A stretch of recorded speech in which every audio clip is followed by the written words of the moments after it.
Bismillahirrahmanirrahim. Assalamualaikum warahmatullahi wabarakatuh. Innal hamdalillah nahmaduhu wa nasta'inuhu wa nastaghfiruh wa na'udzu billahi min shururi anfusina wa min sayyiati a'malina. May yahdihillahu fala mudilla lahu wa man yudlil fala hadiya lahu. Wa asyhadu an la ilaha illallah wahdahu la syarika lahu. وأشهد أن محمدًا عبده ورسوله لا نبي بعده وبعد. Ikhwani fillah azanallahu wa iyyakum. Pembahasan kita malam hari ini masih terkait dengan iman kepada malaikat. Di antara tugas-tugas malaikat yang Allah Azza wa Jalla berikan kepada mereka, yaitu tugas malaikat untuk menghadiri majlis-majlis zikir. Ada malaikat-malaikat yang memang bertugas mencari majlis-majlis zikir. Dan di antara majlis zikir adalah majlis ilmu. Rasulullah sallallahu alaihi wasallam bersabda dari Abu Hurairah radhiyallahu tabaraka wa ta'ala an, beliau berkata, bersabda Rasulullah sallallahu alaihi wasallam, inna lillahi malaika yatufuna fi turuq yaltamisuna ahla dzikri. Sesungguhnya Allah Azza wa Jalla memiliki malaikat-malaikat, atau Allah menciptakan malaikat-malaikat yang berkeliling. Untuk apa? Mereka mencari majlis-majlis zikir atau mencari ahli zikir. فَإِذَا وَجَدُوا قَوْمًا يَذْكُرُونَ اللَّهَ تَنَادَوْا هَلُمُّوا إِلَى حَاجَتِكُمْ.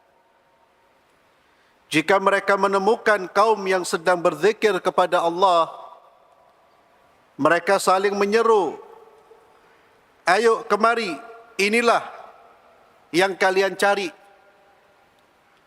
Inilah yang kalian cari.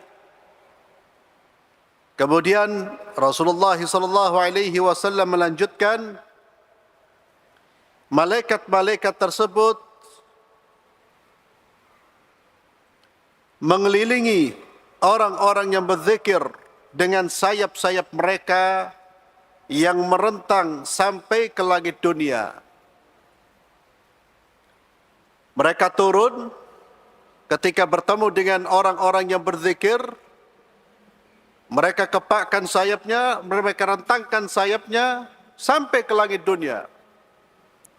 Maka Allah bertanya kepada mereka, dan Allah tahu tentunya kondisi hamba-hambanya, apa yang dikatakan hamba-hambaku. Para malaikat itu menjawab, mereka mensucikan engkau, mengagungkan engkau, dan mereka memuji engkau. Lalu Allah bertanya, apakah mereka melihatku?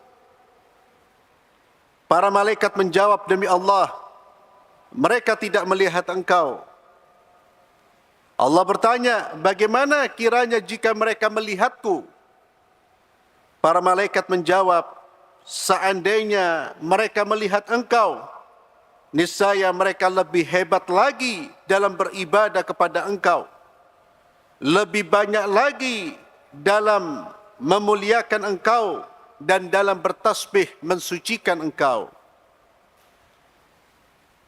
Allah bertanya kepada para malaikat lagi, apa yang mereka minta di majlis tersebut? Para malaikat menjawab, mereka meminta syurga. Allah bertanya, apakah mereka pernah melihat syurga? Para malaikat menjawab, demi Allah ya Rabb, mereka belum pernah melihat syurga. Allah bertanya, bagaimana kiranya jika mereka melihat syurga? Para malaikat menjawab, seandainya mereka melihat syurga, niscaya mereka akan lebih bersemangat lagi meminta dan akan lebih besar lagi keinginan mereka. Allah bertanya, lalu mereka berlindung, meminta perlindungan dari apa? Malaikat menjawab, mereka meminta perlindungan dari api neraka. Allah bertanya, apakah mereka pernah melihat neraka? Para malaikat menjawab, tidak ya Rabb, demi Allah, mereka tidak pernah melihat neraka. Allah bertanya, bagaimana jika mereka melihat neraka? Para malaikat menjawab, seandainya mereka pernah melihat neraka, niscaya mereka akan lebih cepat lagi berlari menghindari neraka dan lebih takut dari neraka. Maka Allah Azza wa Jalla berfirman kepada para malaikat-malaikatnya, kata Allah Subhanahu wa Ta'ala, maka saksikanlah oleh kalian bahwa aku telah mengampuni mereka. Aku telah mengampuni mereka. Siapa mereka? Yang duduk di majlis-majlis zikir. Mereka duduk dalam rangka untuk meminta syurga, dijauhkan dari neraka. Allah katakan, saksikan wahai para malaikat, aku mengampuni dosa-dosa mereka. Para malaikat, ada malaikat yang berkata, ya Allah, fihim fulan laysa minhum innama ja'a lihaja. Ya Allah, ada di antara kumpulan itu orang yang bukan dari mereka yang berzikir. Dia datang ke kumpulan tersebut karena ada keperluan. Karena ada keperluan. Dia tidak niat pertama untuk datang untuk berzikir. Karena ada hajat dia duduk di situ. Apakah dia juga mendapatkan pengampunan? Maka kata Allah Azza wa Jalla, humul julasa la yashqa jalisuhum. Mereka adalah teman satu majlis di mana seseorang yang duduk dengan mereka tidak akan celaka. Orang yang duduk di majlis niatnya karena ada satu keperluan, itu sudah mendapatkan barokahnya majlis tersebut. Apalagi yang memang murni datang ke majlis ilmu, ke majlis zikir karena Allah Subhanahu wa Ta'ala. Maka di dalam hadis ini Nabi Muhammad sallallahu alaihi wasallam mengabarkan kepada kita, di antara malaikat ada malaikat-malaikat yang hanya mencari majlis-majlis zikir dan mereka duduk di dalamnya. Ini termasuk tempat-tempat yang didatangi oleh malaikat-malaikat Allah. Kemudian ada pula malaikat-malaikat yang khusus turun di majlis-majlis ilmu, memberi dukungan kepada orang-orang yang belajar ilmu syar'i. Sebagaimana sabda Rasulullah sallallahu alaihi wasallam, "Ma min kharij kharaja min baitihi fi talab al-ilm illa wada'at lahu al-malaikatu ajnihataha ridan bima yasna'."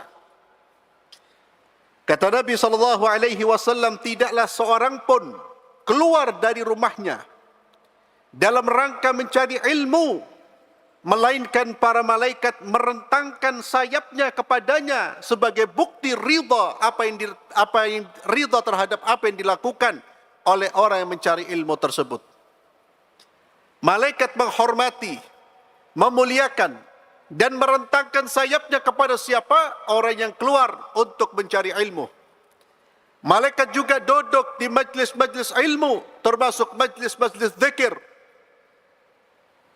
Ini mulianya majlis ilmu dan majlis-majlis zikir. Mulianya orang-orang yang duduk untuk mengingat Allah.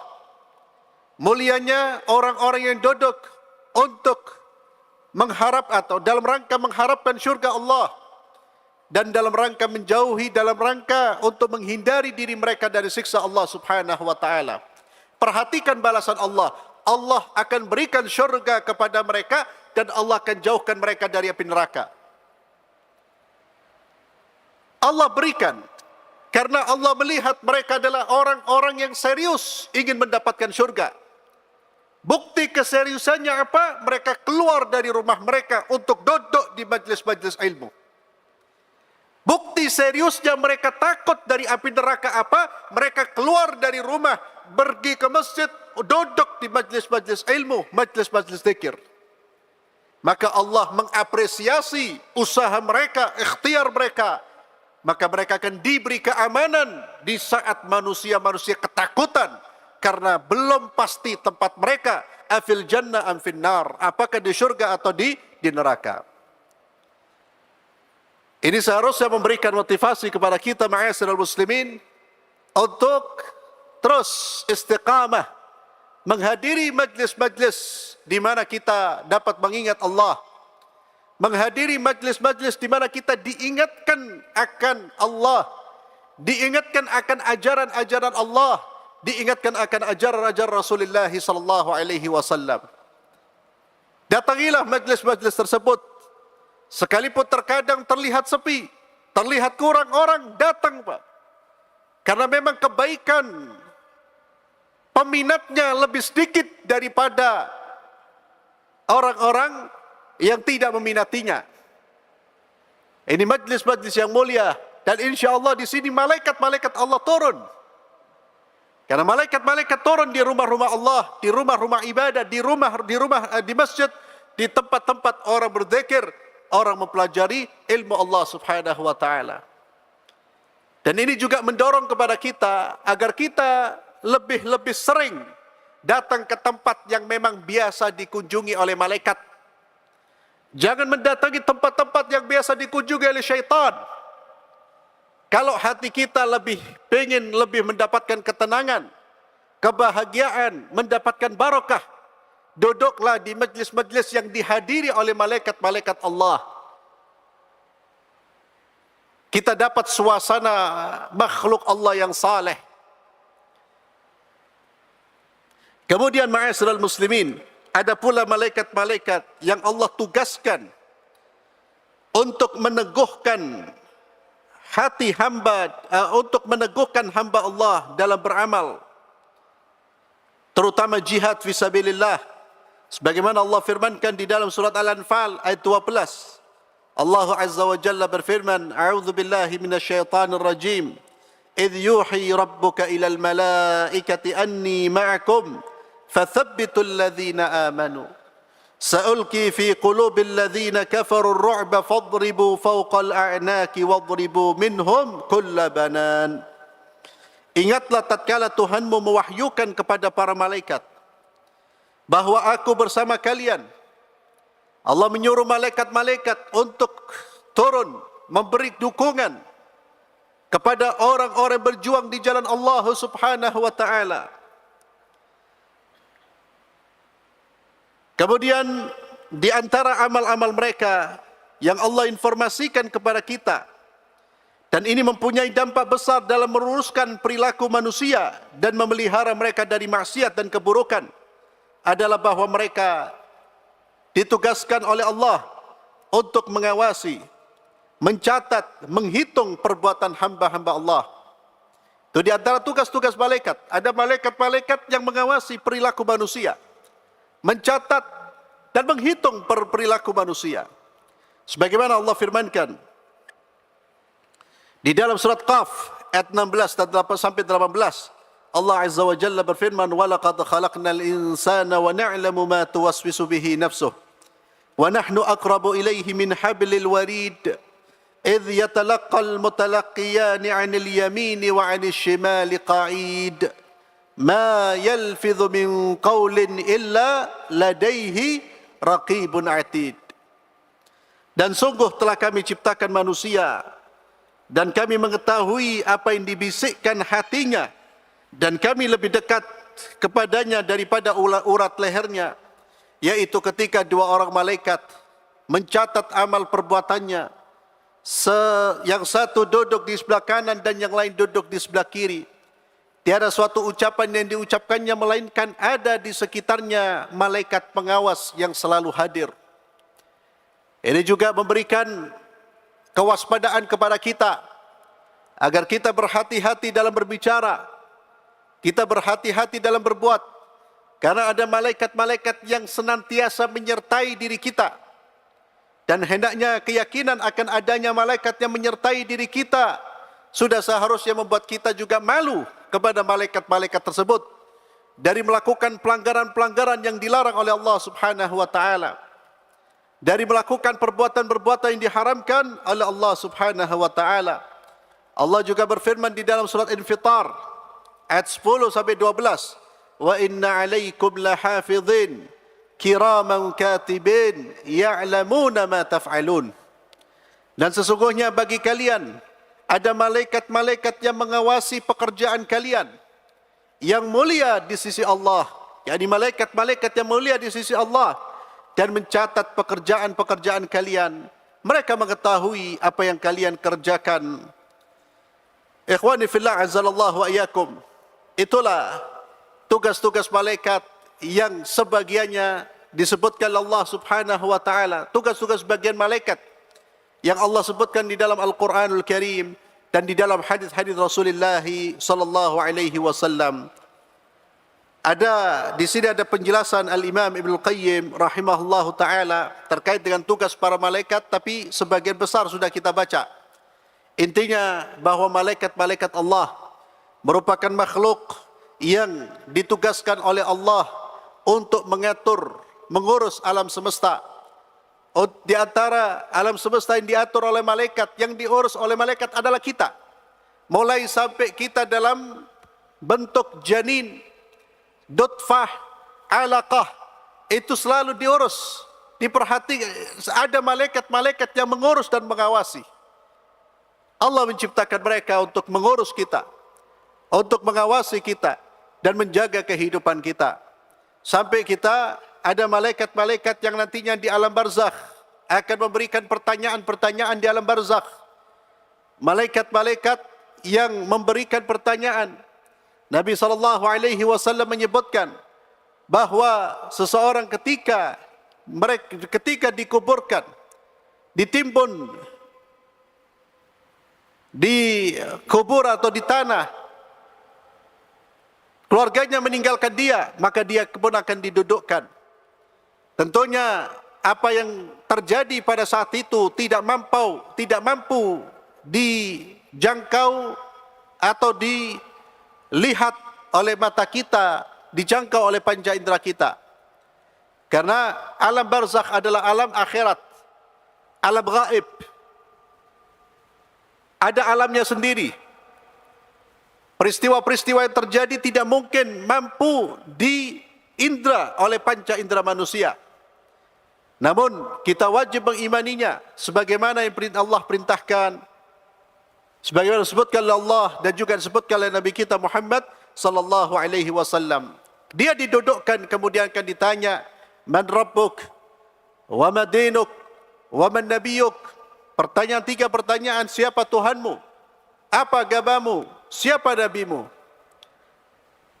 Orang-orang munafik dan kafir, mereka hanya mengatakan la adri, la adri. Saya tidak tahu, saya tidak tahu. Adapun seorang mukmin, maka dia akan diteguhkan oleh Allah. Dia mampu menjawab pertanyaan-pertanyaan malaikat-malaikat tersebut. Dan banyak lagi malaikat-malaikat yang tugas-tugasnya disebutkan di dalam Al-Quran dan juga di dalam hadis-hadis Rasulullah SAW yang belum kita bacakan. Intinya, kita mengimani adanya malaikat dan mengimani tugas-tugas yang Allah berikan kepada mereka. Berapa jumlah malaikat?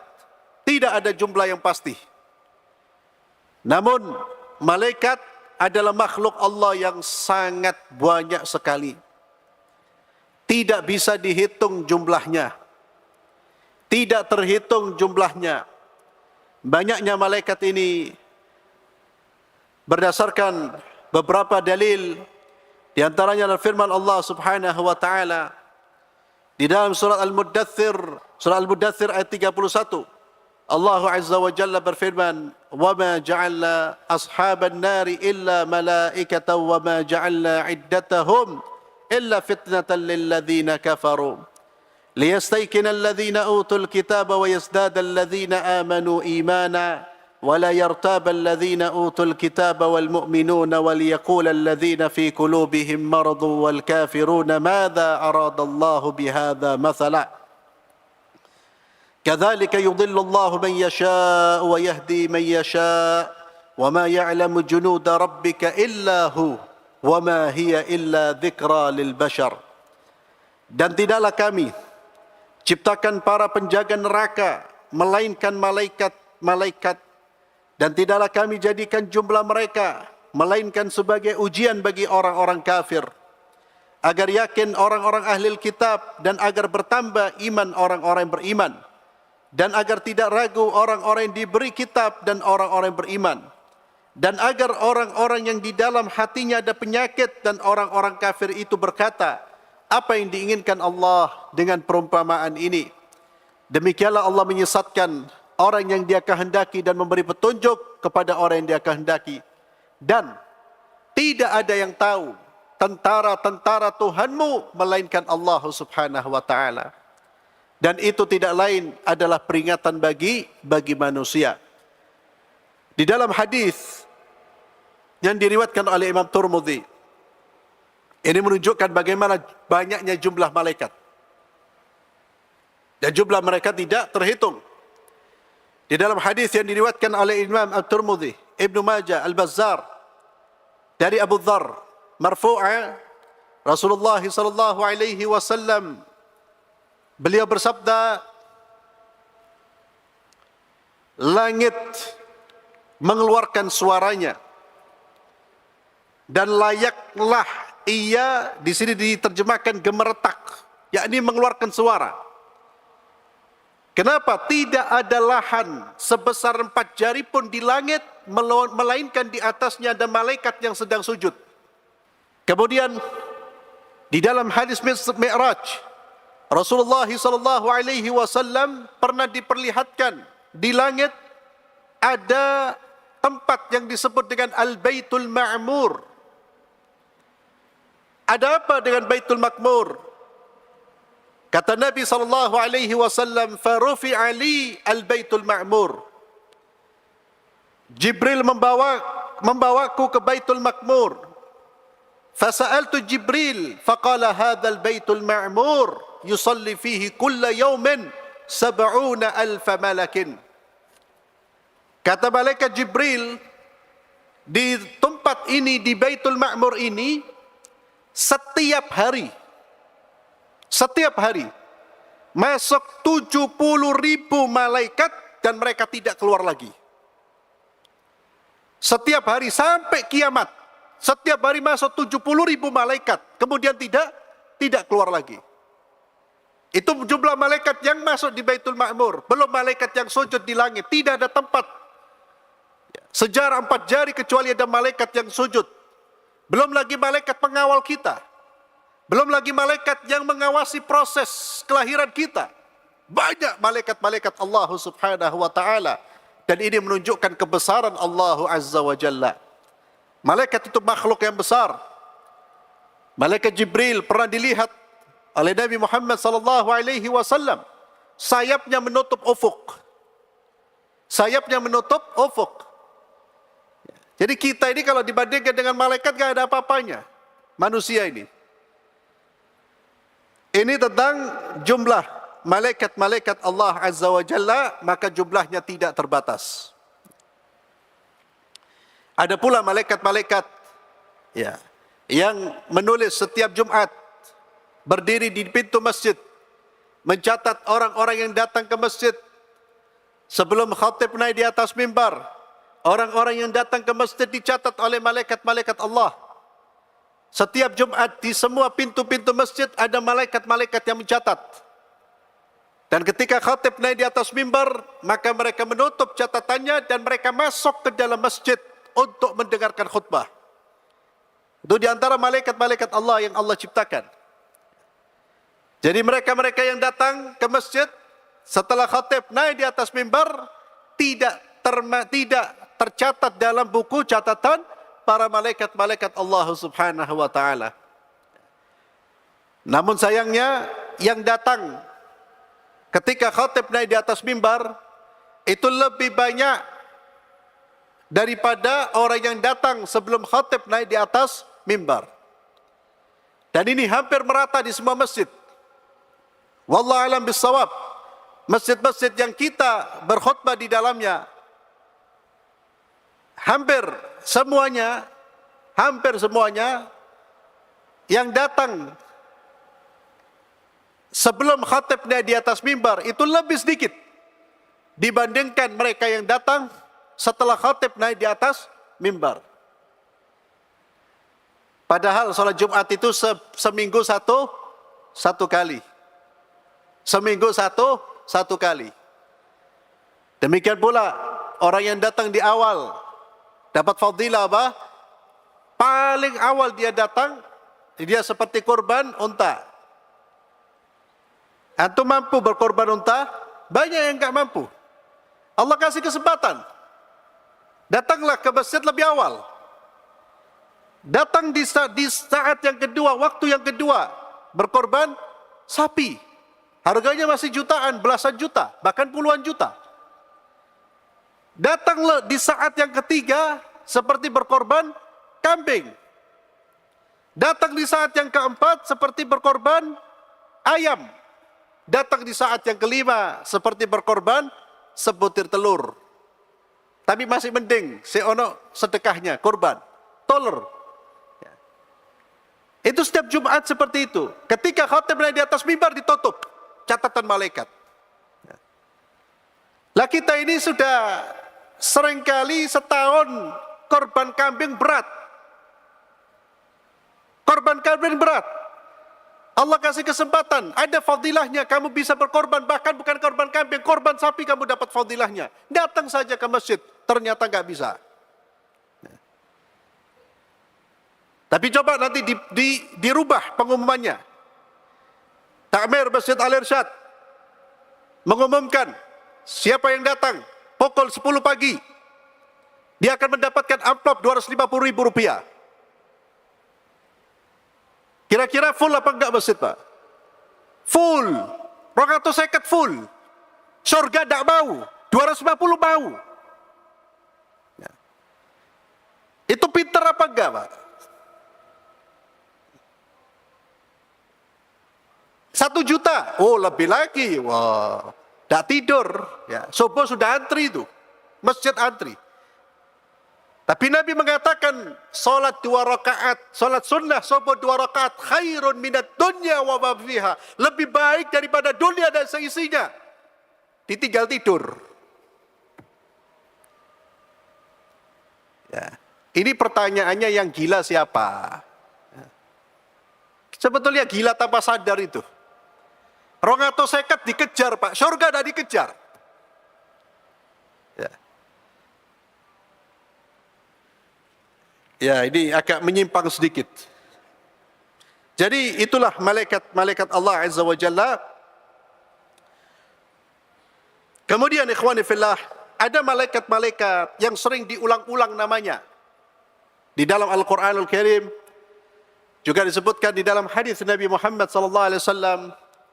Ini menunjukkan tentang kedudukan malaikat tersebut. Di antara yang sering diulang-ulang adalah malaikat Jibril, Mikail dan Israfil. Ini menunjukkan bahwa mereka adalah pemimpinnya para malaikat, terutama malaikat Jibril. Jadi di kalangan para malaikat ada malaikat yang paling mulia. Semua malaikat mulia, tapi ada yang paling mulia, Jibril. Di kalangan para nabi, para rasul, semuanya manusia mulia. Namun di kalangan mereka ada yang paling mulia, yaitu Sayyidina Muhammad sallallahu alaihi wasallam. Malaikat yang menghantarkan wahyu kepada Nabi Muhammad SAW, Allah pilihkan malaikat yang paling mulia. Wahyu yang diterima oleh Nabi, wahyu kalam Allah, firman Allah yang menjadi mukjizat terbesar yang pernah Allah turunkan di atas muka bumi. Dan umatnya Nabi Muhammad SAW umat yang terbaik, asalkan memenuhi kriteria. Kuntum khaira ummatin ukhrijat lin-nas ta'muruna bil ma'ruf wa tanhauna 'anil munkar wa tu'minuna billah. Nama-nama mereka kita bisa baca di dalam ayat Al-Qur'anul Karim. Di antaranya adalah firman Allah Subhanahu wa taala dalam surah Al-Baqarah ayat 97 sampai 98. Qul man kana aduwwan li Jibril fa innahu nazzalahu ala qalbika bi idznillah musaddiqan lima bayna yadayhi wa hudan wa bushra lil mu'minin. Man kana aduwwan lillahi wa malaikatihi wa rusulihi wa Jibril wa Mikala fa innallaha aduwwun lil kafirin.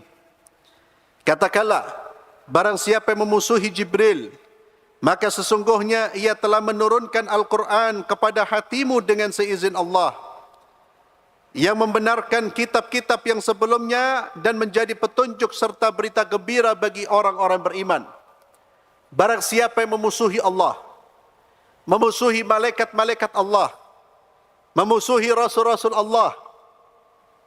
Sudah disebut tadi, siapa memusuhi Allah, malaikat-malaikat Allah, memusuhi rasul-rasul Allah, dan Allah menyebut kembali memusuhi Jibril dan Mikail, maka sesungguhnya Allah adalah musuh bagi orang-orang kafir.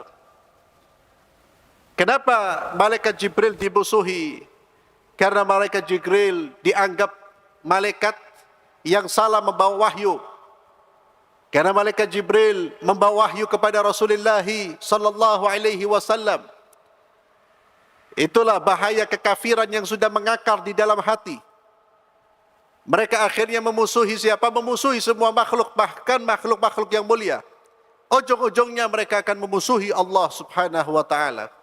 Jibril kita tahu bertugas menyampaikan wahyu. Dan wahyu itulah yang menghidupkan hati dan jiwa. Wahyu adalah wahyu yang menghidupkan hati dan jiwa manusia.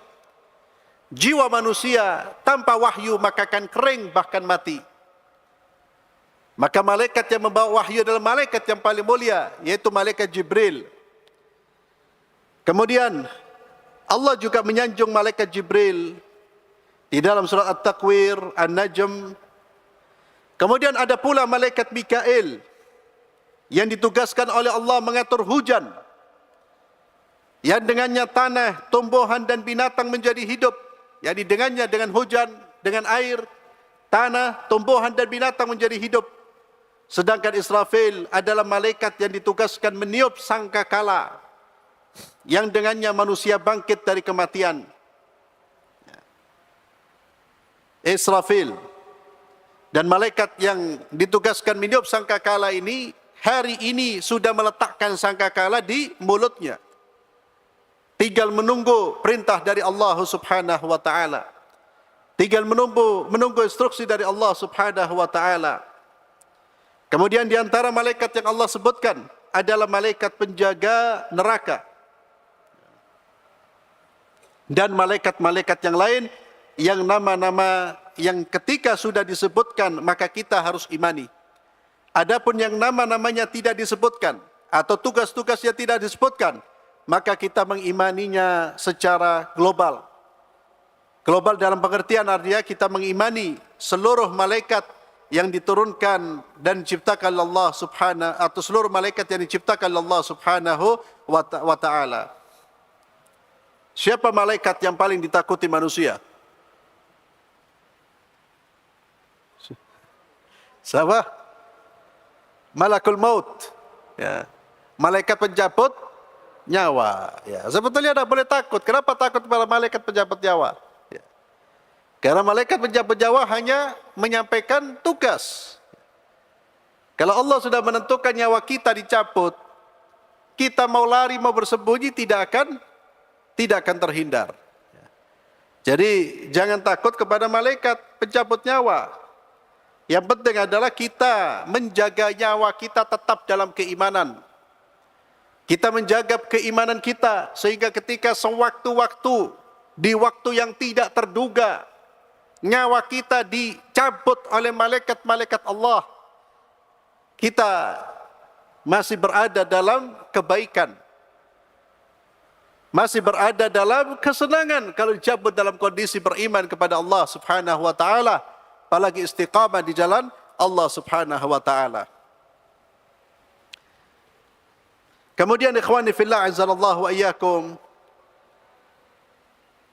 Allah juga Nabi juga menyebutkan tentang malaikat-malaikat ya, yang hadir di satu tempat, juga malaikat yang tidak mau hadir di satu tempat.